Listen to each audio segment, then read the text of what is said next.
Hello বন্ধুরা, কেমন আছেন? আশা করি অনেক ভালো আছেন। হ্যাঁ, আজকের এই ভিডিওতে আমি আপনাকে দেখাবো ভাইরাল 10 খাবার ব্যবসায়ীকে। কামড়ে কামড়ে মজা, বাটারস্কচ রাজা খায় তাজা।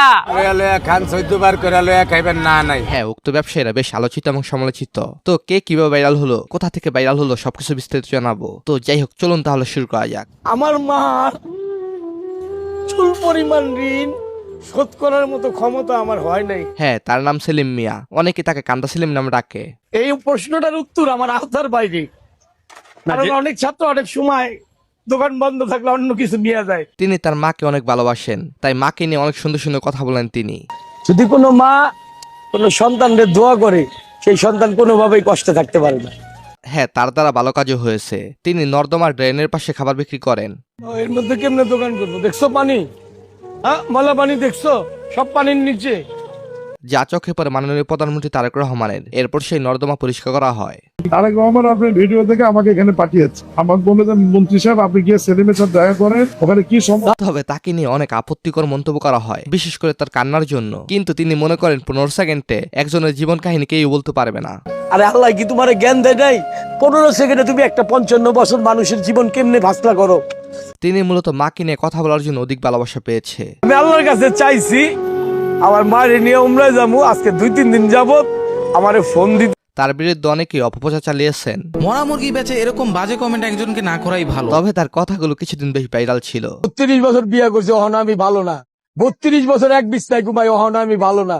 তো মরার পর কবরে গেলে একটু ভালো হইতে পারি। সো তারপরে সে ভাইরাল চাওয়ালি। যারা আমার হাতে চা খেতে চান সকলে আসবেন, অবশ্যই একটা করে চিঠি নিয়ে আসবেন। চিটকুট আমার ভীষণ পছন্দ, যদি একটা চিটকুট তিনি চা বিক্রি করে রাতারাতি ভাইরাল হয়েছেন। সস্তা দামে দেই, কিন্তু অনেক বেশি অনেক মজা করে দেই। এরকম চাওয়ালি দোকানে রইলে সকলে চা খেতে আসবেন। সো গাইস, তারপর সে ফুটপাতে আঁশ বিক্রেতা আসমা আক্তার। এরকম লাল লাল জুসি জুসি হাঁসের মাংস বিক্রি হয় আমার ফুটকাটে একমাত্র। আমরা লাকড়ি দিয়ে আসমা আক্তার ফুটপাতে ব্যবসার পাশাপাশি মানুষদেরকে বিনামূল্যে বিভিন্ন সময় খাবার বিতরণ করে থাকেন। তো ভাইয়া হাঁসের মাংস বিক্রি করে কোটিপতি হয়ে গেছে আপনাদের আসমা আপু। মানবিক কাজগুলোর সাথে তিনি অংশগ্রহণ করে থাকেন। 100-200 মানুষকে দুপুর বেলা আমরা ফ্রি খাওয়াবো। সো তারপর সে আগারগাঁওয়ের কেক বিক্রেতা সিমি। রংধনু কেক আমার 7 গোষ্ঠী কেক। তিনি এখন ভাইরাল নারী, তাকে সাপোর্ট দেয় তার সন্তান। তুই এরকম করে আমার ভিডিও করবি না তো? কেন? যখন তখন পাইছিস ক্যামেরা, যখন তখন মেজাজ খারাপ করিস। তুই খবরদার আমার ভিডিও করবি না। তবে আগারগাঁও কেক বিক্রি করার জন্য সবচেয়ে বেশি ভাইরাল হয় বিক্রেতা জাকির এবং তার স্ত্রী। এই যে কামড়ে কামড়ে মজা, বাটারস্কচ রাজা খায় তাজা। আইলো আবার লো। তারা সর্বপ্রথম এই কেক বিক্রি করে ভাইরাল হয়েছে এবং আস্ত একটা কেককে টুকরো টুকরো করে বিক্রি করে তার আলোচনায় আসেন। 54 পাউন্ড আগারগা কেন সারা ওয়ার্ল্ডের সব থেকে বড়। এনএজিস তারপর সে শিক্ষার্থী আফরিন মিম, যে কিনা 2000 টাকা দিয়ে ব্যবসা শুরু করেছিলেন। এত কষ্ট করে রান্না করতেছি, তো এত মশলা দিয়ে রান্না করতেছি, এত মজা করে রান্না করতেছি, তাহলে খাবে না কেন কাস্টমার? মিমের দোকানের নাম শ্বশুর বাড়ি। তিনি হাঁসের মাংস, রোস্ট, গরুর মাংস নিজে রান্না করে বিক্রি করেন।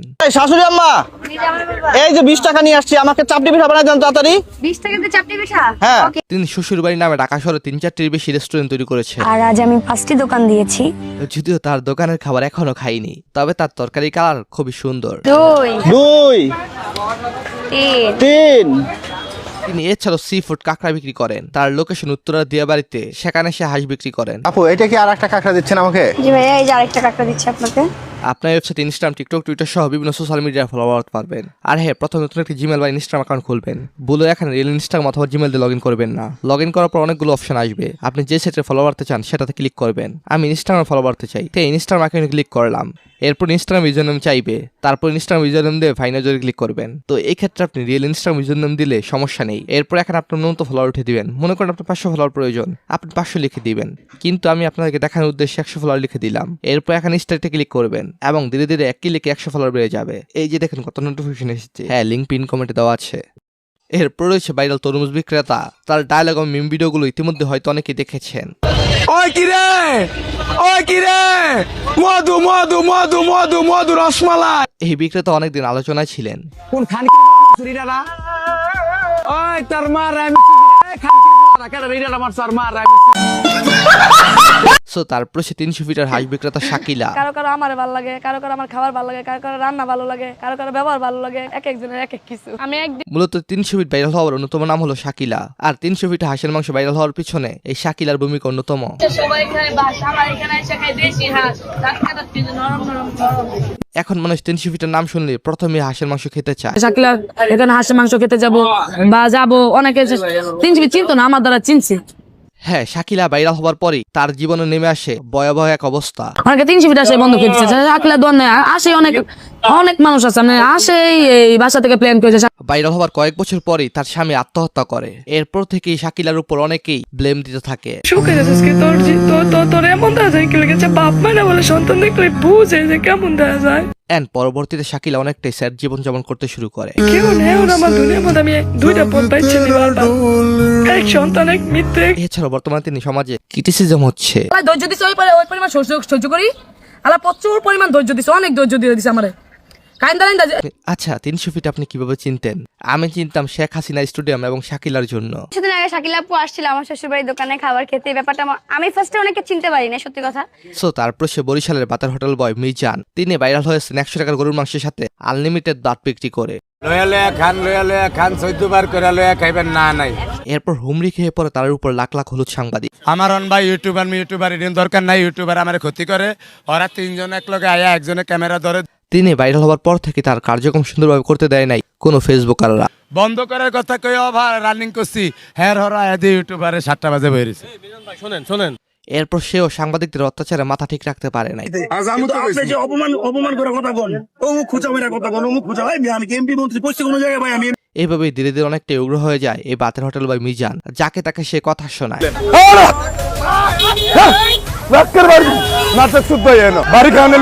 রিসেন্টলি মন্নানের উপর সে আঘাত করে।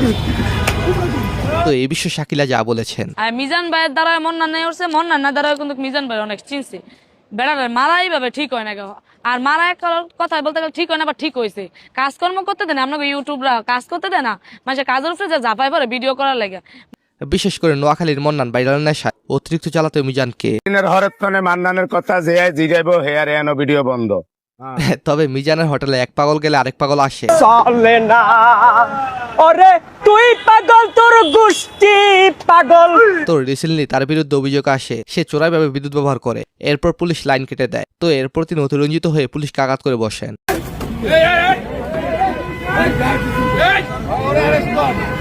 যার ফলে তাকে জেলে যেতে হয়। তো মিজানের অধপতনের পিছনে কার হাত? তার নিজের নাকি সাংবাদিকদের?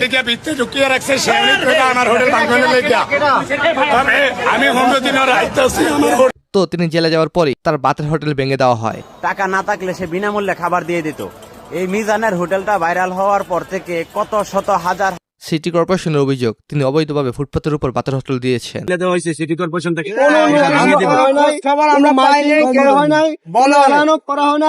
বিশেষ করে বাংলাদেশে ফুটপাতের খাবারগুলো নোংরা এবং ময়লাযুক্ত হয়, হাইজিন কেউই মেনটেন করে না। এই দেখেন এমার্জেন্সি ভর্তা কিভাবে করবে, পেঁয়াজ কুচি, মরিচ বাটা। তো যাই হোক, এছাড়া অনেকেই ইতিপূর্বে খাবার বিক্রি করে ভাইরাল হয়েছে।